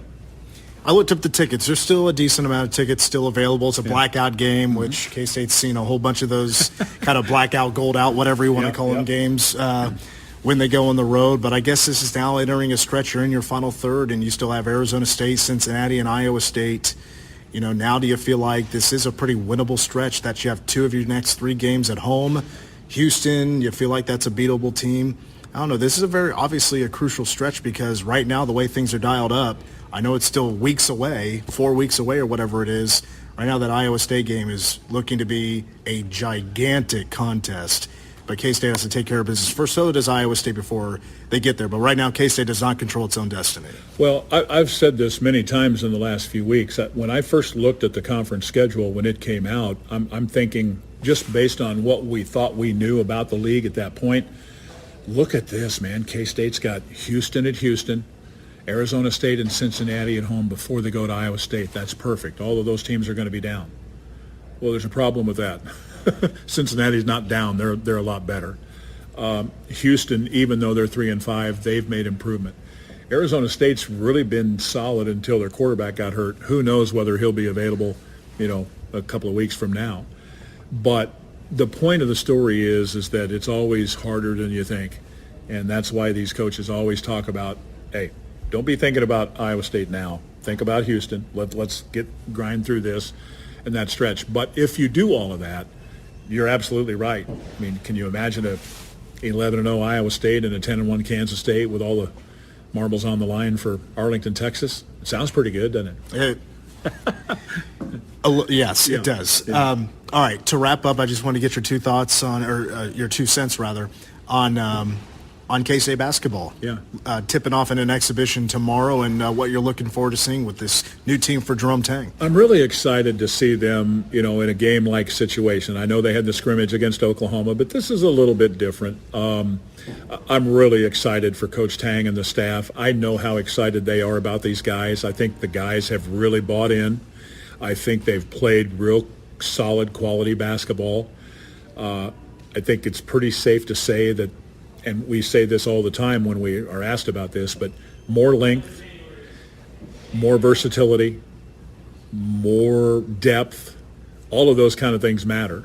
They're going to have a good club, and excited to see what they bring to the table tomorrow night. It won't be perfect, I'm sure, and they're playing a Division II team who's really decent, probably overmatched a little bit physically, but can't wait to get going. All right, Wyatt, crossover season officially here, so we'll end it on that. So appreciate your time, and we'll talk again next week. Thank you, sir. Appreciate it. Good talking to you. Voice of the Wildcats, Wyatt Thompson. We'll take a break, and we have more Wildcat Insider next on KMAN. You're listening to Wildcat Insider. WTC Fiber Internet is coming to all of Manhattan, bringing you blazing fast, reliable internet from your local provider. No contracts, no overage fees, and no installation costs. Whether you're streaming, working from home, gaming, or running a business, enjoy uninterrupted high-speed internet. Reserve your connection today at WTCKS.com. That's WTCKS.com. Fast, local, reliable. WTC Fiber Internet. American Family Insurance. As your American Family Insurance agent in Manhattan, I'm looking out for what matters to you. This is Rob Wild, agency owner at Wild & Associates LLC, located at 1601 Points. Call or stop in and let's talk. Whether it's your home, auto, business, farm, or life, see how we can help protect what matters the most to you. Rob Wild, Wild & Associates LLC. American Family Mutual Insurance Company, SI, and its operating company, 6000 American Parkway, Madison, Wisconsin. This is Riley County Commissioner Catherine Foke, and I'm a candidate for re-election in the 3rd District. Over the past 4 years, we've made a lot of progress in bringing improved government services to Raleigh County citizens. Working together, we were successful in building a new fire station in Ashland Bottoms and a new EMS facility currently under construction, paid for by ARPA funding. And we've been successful in reducing property taxes for the past 2 years. I'm Commissioner Catherine Foke. Please vote on or before November 5th for another 4 years of progress. Paid for by committee to re-elect Catherine for Riley County. Gabriel Kerr, Treasurer. As the seasons change, our commitment to severe weather doesn't. No matter the time of year, we always keep you informed. Severe storms, flash floods, tornadoes, even blizzards. We track every storm to give you accurate, up-to-date information. We're always watching so you don't have to. News Radio KMAN, your trusted source for severe weather updates. When the storm hits, we've got you covered. Powered by Candlewood Veterinary Clinic, Manhattan Wrecker, Hummel Tree Service, and Tall Grass Windows. Adopt US Kids presents What to Expect When You're Expecting. A teenager. Learning the lingo. Today I'm going to help parents translate teen slang. Now, when a teen says something is on fleek, it's exactly like saying, that's rad. It simply means that something is awesome or cool. Another one is totes. It's exactly like saying, totally, just shorter. As in, I totes love going to the mall with Becca. Another word you might hear is jelly. Jelly is a shorter, better way to say jealous. As in, Chloe, I am like so jelly of your unicorn phone case. You don't have to speak teen to be a perfect parent. Thousands of teens in foster care will think you're, rad, just the same. To learn more, visit adoptuskids.org. A public service announcement brought to you by the U.S. Department of Health and Human Services, Adopt U.S. Kids, and the Ad Council. I'm a pretty great multitasker. I can wash dishes and do laundry. I can roller skate while walking my dog. I can even order lunch while doing my homework. But I can't use my phone while driving. A distracted driver is one of the leading causes of death in the United States. So when it comes to driving, please, don't be a multitasker. Don't drive distracted. A message brought to you by the National Highway Traffic Safety Administration, Project Yellow Light, and the Ad Council. The Ramsey Show. Up to 50% of American families are paying their adult children's bills to an average of $1,482 a month. Wow. I've never seen it like this. 25% of millennials, their parents are paying their housing, house payment, their rent, or they're living in their basement. You pay your kids' bills. Psychologists call that enabling. As a matter of fact, enabling is quite the opposite of loving. Go from paycheck to purpose with The Ramsey Show. Weekdays 10 to 1 on News Radio, KMAN.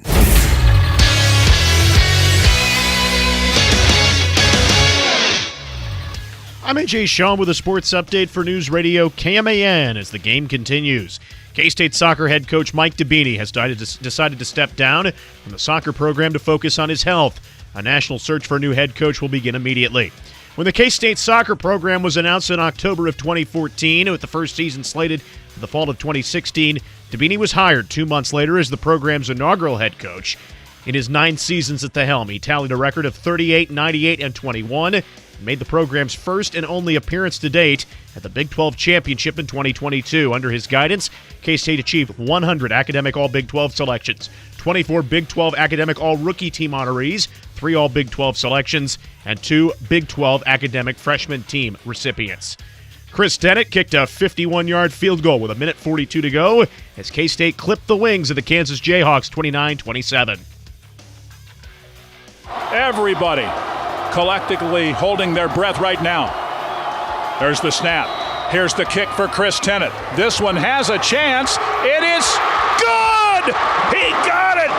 51 yards from Tennant, and he made it pretty handily. And that kick, of course, got him Big 12 Special Teams Player of the Week as K-State moves to 7-1 and 4-1 in Big 12 play. Now back to Wildcat Insider on News Radio KMAN.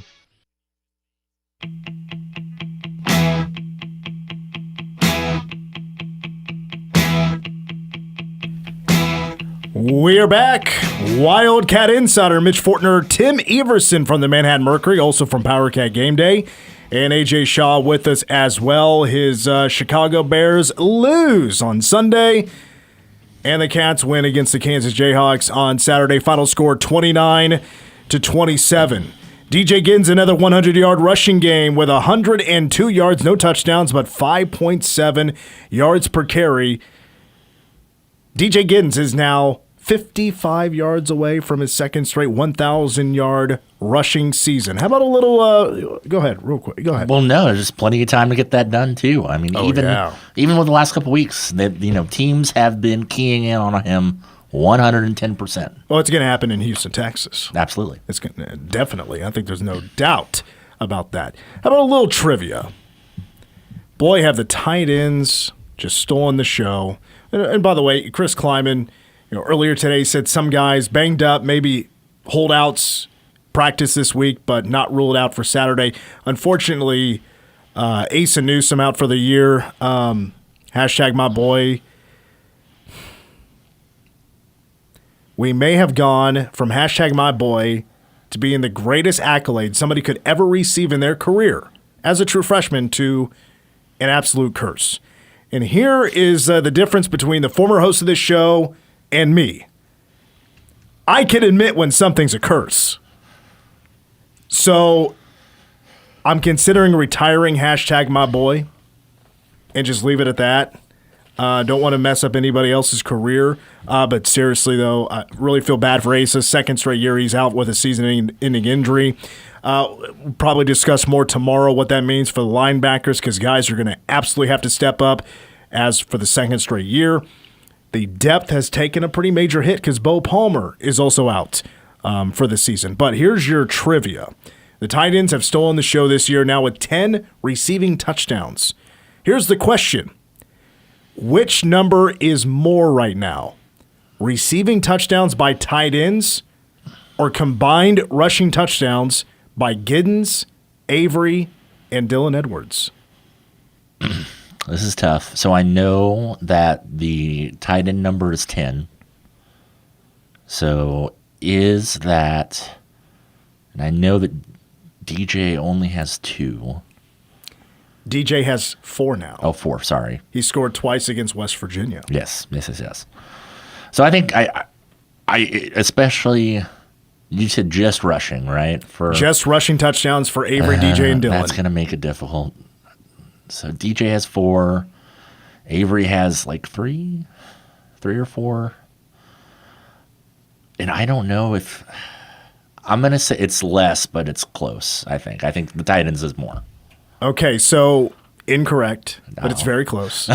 DJ, Avery, Dylan, they have a combined 11 rushing touchdowns. Okay. The tight ends have 10 receiving touchdowns. Look, the tight ends in the red zone, or they're knocking on the door. They're wide open all the time. All the time. I mean, that is credit to the coaching, Brian LePack, Connor Riley.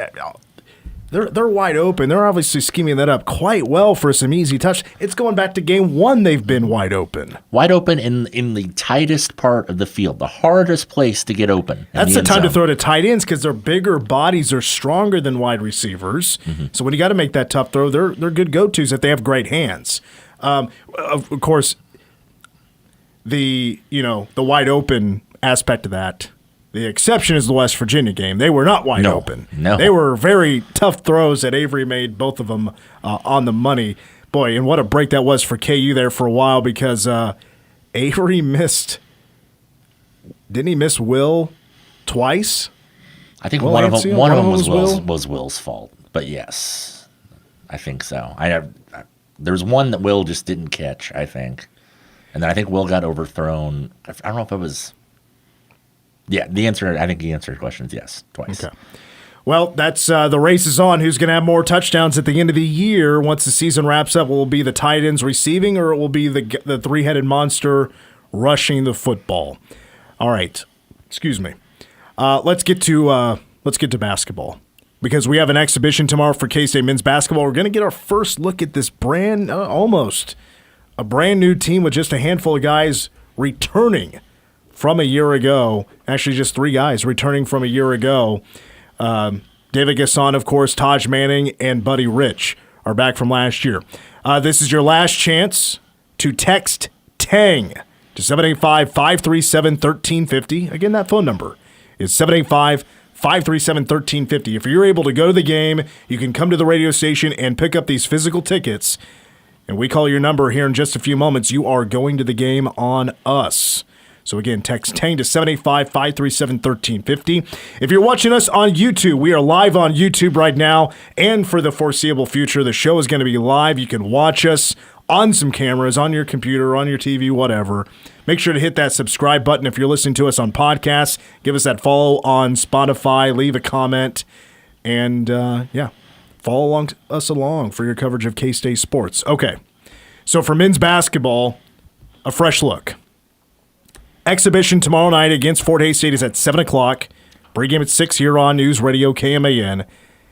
Listen, of course, there are a ton of questions, What do we want to see? Well, what's the chemistry like? The teamwork, the rotation, the minutes. I mean, who knows what exactly we're going to see?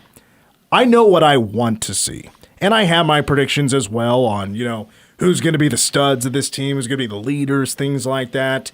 I could probably start there because, of course, Doug McDaniel is your point guard. You would, of course, imagine starting point guard. He's got that D1, or they got the Power 6 experience, has played a lot of basketball. Of course, Coleman Hawkins, a $2 million man, allegedly, is just long, can shoot the three. He can play multiple positions. If I were to pick out one other guy, well, actually, it's really a tie. I got to bring 2. 2 guys that I'm really looking forward to seeing.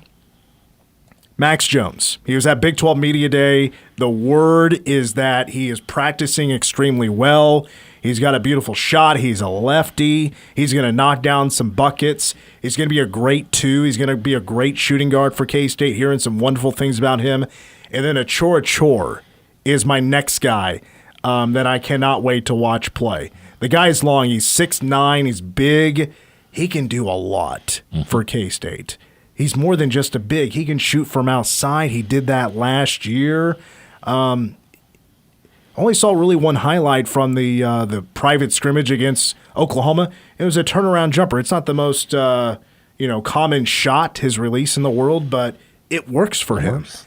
And from what I heard, he was K-State's leading scorer in that scrimmage against Oklahoma, which K-State won. So I cannot wait to watch those guys play. If we get some Moby Ike Garuka, he's the other one I really like, that just from his tape, that raw athleticism. But what I want to see as well, the three-point shooting. Yep. By God, is that advertised to be really good. Because last year, Doug McDaniel, C.J. Jones, Max Jones, Brendan Hazen, Achor, Coleman Hawkins, they all combined last year for, on their own teams. They were over 38%. You bring that in as a group working together. I mean, heck, Baylor was really good last year shooting the 3. They were over 38%. But Doug hit 56 last year. Max hit 42. Hazen hit 61. Coleman hit 59 a year ago. That's an insane amount of three-point shooting from this past season that is coming together. So, yeah, I'm hoping they make 15 tomorrow night. Yeah, that's definitely on my list of things that I'm keeping track of. Coach Chang has said multiple times how good of a shooting team this is. That was the goal. That was a goal going into the portal. Find guys who can shoot the 3. Because last year, offensively, was one of the least fun teams to have to watch struggle in a game. Great defensive team, and that's why they even made it as far as they did, making it to the NIT. But you got to be able to, to score a bucket, and especially in the Big 12. They're a more exciting group than what last year's was heading into the year. You just feel like they have a lot more pieces that can do more than just play at a particular position. Mm-hmm. You have a number of guys that can play multiple positions. I cannot give you a starting lineup. No. And I got a good feeling that you will not see a consistent starting lineup. Yeah. Maybe it depends on the matchup, depends on who had a good week of practice, a hot hand, whatever. I think you're going to see a lot of mix and match this year, and that is pretty exciting. Do I feel like this is an NCAA tournament team? Absolutely. But as a group of a bunch of new guys that have never played basketball together for the most part, as far as I know, with the exception of Buddy Rich and is it C.J. Jones? Yes. They went to high school together? Correct, yeah. They were on the same high school team. Mm-hmm. Other than that, it's a lot to get to know each other, a lot of chemistry building. So you're going to see mistakes tomorrow night. Just can they limit them? And 15 threes is an insane amount. I'll take 10. Yeah. 10's still a great good amount. percentage. I mean, honestly, you don't need to take, especially, you should, emphasis on should, completely outclass what Fort Hays State has going on tomorrow. Should. Things happen, but should. Well, and Brendan Hazen, I'm very curious because this really blew up on Twitter on Wednesday when I sent it out there, because I interviewed Max Jones very early at Big 12 Media Days. It was before the whole thing started, and Tom brought him over. I was like, hey, you guys want to chat? Yeah, absolutely, let's talk Cats. And he comes over, we're talking, and he called Brendan Hazen the best shooter in America. Well, last year, Jerome Tang called Tyler Perry the best shooter in America. We did not see top tier, living up to the potential Tyler Perry until the final third of the season, pretty much. Consistency was not there. Yeah, to where but it was tough. It was just hard to get him open for shots. Yeah. That really struggled. So, and then I talked to Tang later on, and he said that Brendan Hazen could. There you go. Be the best shooter in America. Get the qualifier in there. There's a big difference between Brendan Hazen and Tyler Perry. Tyler was a starting point guard. Yes. It was a place that he wasn't comfortable. No. Brendan Hazen is not going to have that kind of role, I would imagine, but I'm interested to see At Villanova, he came off the bench and was a spot-up three-point shooter. That was his thing, and he was really good at it. I mean, he shot 38% from three last year. He had 61 of them, but he averaged about 6 points a game. All he did was shoot threes. I'm going to see if he takes a little bit more on, if he handles the ball at all, and ball handlers as well. You're going to see a lot of point guards, I think, play tomorrow. That was something I was going to bring up that I'm excited to see. Jerome Tang excelled, going back to Baylor, excelled with point guards, having true point guards back there. And then when he got to K-State, he had Marquise Noel and elevated his play to something that K-State media people looking at the year before, looking at this year, had no idea that he could do some of the things that he ended up doing in 2022-23. Between David Castillo and Doug McDaniel, I'm really hoping that kind of is the key that unlocks some of the discrepancies that we saw between Tang's first year and the second year. Just the distribution, getting someone who is solely focused on getting the ball to scorers and letting the scorers be solely focused on scoring. Did you talk to Coleman Hawkins at Media Day? Super fun. I love his personality. So fun. I talked to him just one time, and that interview was played last week. It was also part of the Best of show, I believe, on this past Friday. And I'd heard about, because he's now hosting a podcast. Jerome Tang was his first guest, and Tang was like, "Yeah, you'd be great at this. You got a great personality." He's like, and then he started talking like he's very open. Mm-hmm. He's very honest. When he sees something, he's going to comment on it. And that was the case when he was talking to the KSO guys on their show. And here comes Pistol Pete walking by. He's like, "Wow, that's a freaky looking mascot." He did the same with me. It was with Cosmo from BYU, and he made a comment on the mascot just walking by mid-sentence, like, "Wow, that's a weird looking mascot." I just like where his mind goes. He's very entertaining. So go ahead. My favorite thing was when he was at the way they have it set up. The players sit, all three of them sit at a table, and then the media crowds around. And one of the TV guys, they had one of their special microphones that was their mics can be very, very like fuzzy and almost look like animal-like, just to help them pick up sound. And I think someone asked him to move it closer to him or whatever, and he started to. He was freaked out by how. I mean, it looked like a rabbit without a head just sitting there, and it was very fun. He was just picking it up, holding it like as far away from his body as possible, and I don't know. He's gonna be a lot of fun. I can Illinois fans were sad to lose him, and that's always, I feel like, a good sign for a transfer is to if the fan base really hates that they've lost him. I don't know. He brings in a little juice already. He already has a pre-existing rivalry with one of the folks over in Lawrence, and that stretches back to their Big Ten days. Old Hunter Dickinson. And he took some. I don't know if I want to call them cheap shots. There were some subtle, friendly jabs at it. One of them was in my interview. One of them was in a KSO interview. Mm-hmm. Yeah, they know each other. He's going to fit in.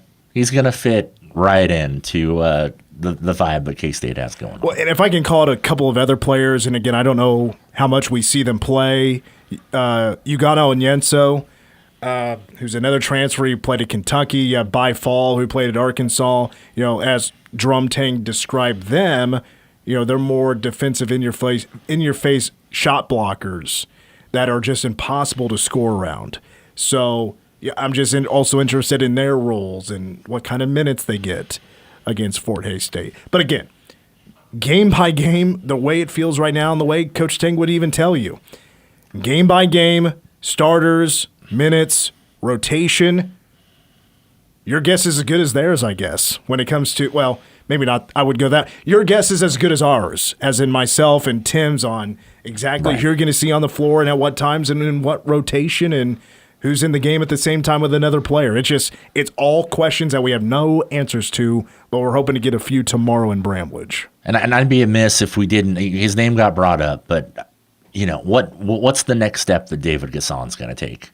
here. He got to play with the Netherlands national team again over the break. That was a big thing that kind of helped him take a step forward and be a leader for last year's team. He's the only real contributor. Buddy got on the floor, but not a whole lot.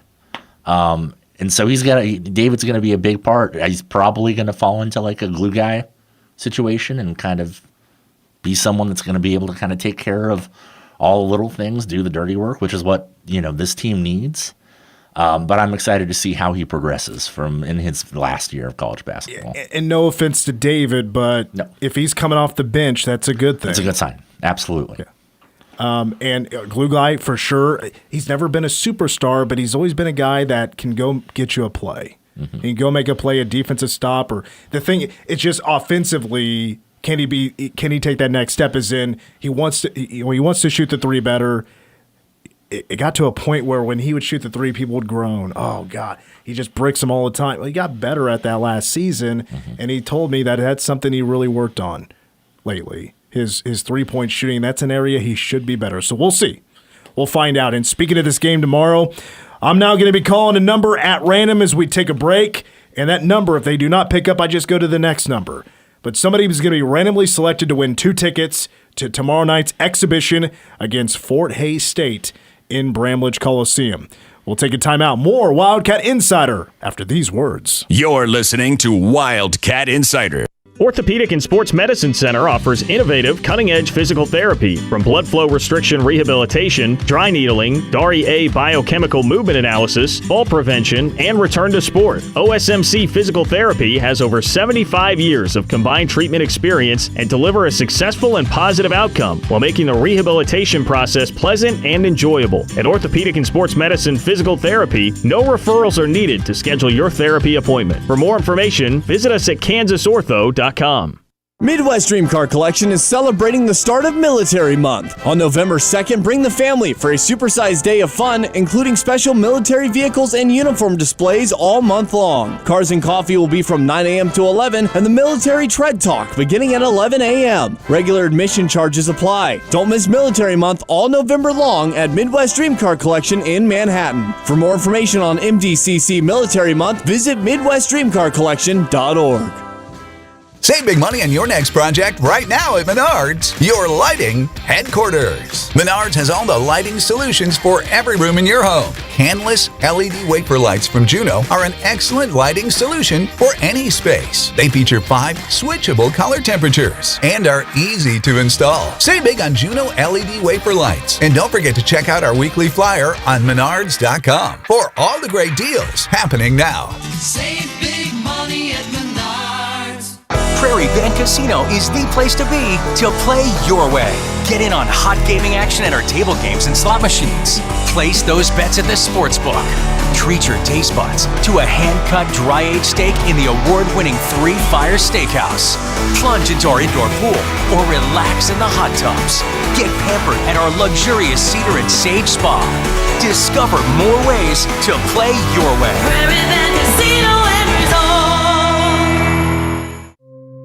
My name is Ariel. When I arrived in the U.S. at 19, I struggled to find job opportunities without my high school diploma. My entire life changed when I took a chance and got my high school diploma at age 22. Everything I have, my education, my career, my marriage, I owe to the Adult Literacy Center and my teachers. They were with me every step of the way, helping with my English and math, making sure I pushed through all the challenges. Ariel, your success proves that what I'm doing as a teacher has real meaning. It was an honor helping you achieve your greatness. Now you're helping others achieve theirs. It inspires me. Education was the key that unlocked all my opportunities. When you graduate, they graduate. Find free and supportive adult education centers near you at finishyourdiploma.org. Brought to you by Dollar General Literacy Foundation and the Ad Council.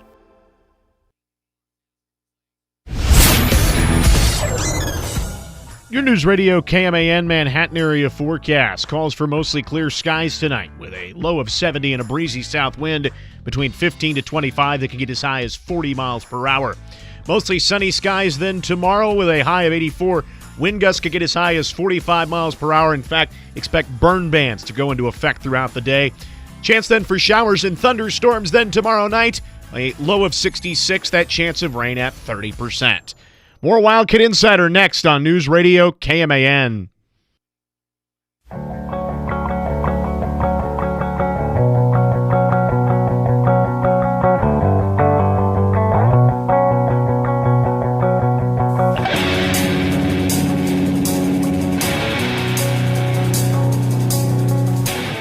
You know, typically when we do these giveaways, it's never the first number that picks up, but this time it was. Gene from Manhattan is the winner of 2 tickets to tomorrow night's exhibition. Congrats to Gene.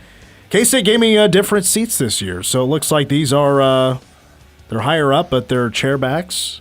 So no bleacher. It's the good chairbacks. Okay, all right. So congratulations to Gene. Gene, you'll have to tell us if you like the seats. Because I'm not exactly sure where they're at, but I believe I know. I think they're the good chairbacks.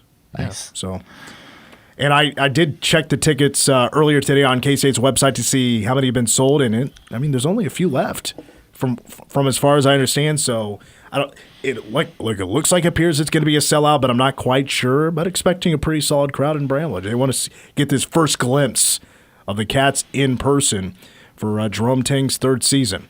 All right, we wrap up Wildcat Insider like we always do. We got a few minutes left. Let's take a look at Week 10 in the Big 12, and I wish I could say this is just a thrilling slate of games. It's not the best. Not really. Listen, the Big 12 has 4 teams. The rest just going to beat the hell out of each other. Yeah. Never be a real threat anymore for a Big 12 title race, at least in my opinion. Let me see. Is there anybody else that'll sneak up there? I doubt Arizona State does. I don't think they will. I think K-State's certainly a better team. K-State will take care of business there. I got a handful of 2:30 games. Texas Tech and Iowa State, that looked like a better game before Saturday, this last Saturday. And then Tech loses at TCU. Maybe Tech will pull off a shocker. Not quite feeling it. Oh, this run for Iowa State, who haven't been 7-0 since 1938. They're 14.5-point favorites at home against Texas Tech. Would you take the points there? 14.5, probably. I just don't know if defensively, not that Iowa State is a juggernaut offensively, but I think they're going to slow down any offense that Texas Tech has to offer. And I think Baron Morton is out. Yeah, that too. Their quarterback, which I've never been the biggest fan of. He's all right. I really respect Taj Brooks. But I wish he had a little bit of better offensive line to run behind. But he's clipping at the heels of DJ. He's not too far behind. 925 yards this season. Here's the difference. I don't have the numbers in front of me. I wish I could give you the exact numbers, but I do know for a fact that Taj Brooks has ran the ball way more than DJ has. So, and DJ leads in yards there. We also have Arizona at UCF at 2:30 on FS1. Ugh. Again, both teams have been big disappointments. They were both top half of the Big 12 preseason, and they're both 3-5. UCF just fired their defensive coordinator today, so we'll see. We'll see if that does anything. And I think that Malzahn gave up play calling to an assistant. Listen, that's just. So we'll see if that changes. Almost anything. feels like a formality if you're pulling those kind of moves. Like, we're doing something. We're trying to make things better. They're probably not going to really get much better. It's desperately trying to get to a bowl game. You made a mistake by bringing in KJ Jefferson. He's not good. I've never liked him. Even at Arkansas, I've never thought he was a great quarterback. He doesn't win big games. Arizona State at Oklahoma State. I was a little surprised to see that the Pitchfork is only a 3-point favorite in Stillwater. So does Vegas feel like the Pokes might actually get one here, but they're 0-5 in Big 12 play? Yeah, I don't know if Arizona State's freshman quarterback, Sam Leavitt, I think is his name. I know that's a factor, but is back, but sure. Oklahoma State is. Yeah, I forgot about that. I forgot Sam Leavitt is out. Oh, it's Jeff Sims. He's the backup at Arizona State, the former Nebraska quarterback. Yeah, that's not great. You don't want to, but at the same time, it's Oklahoma State. Cam Scatteraboo versus Ollie Gordon, the matchup we've been waiting months for. Yeah. This conference is so weird, man. I'd love to see if we can pull up FanDuel. I don't think we're going to have enough time. I'd love to see Who's getting who has the odds of for more yards in that game? Like the over-under. Does Cam get higher number of yards than Ollie Gordon?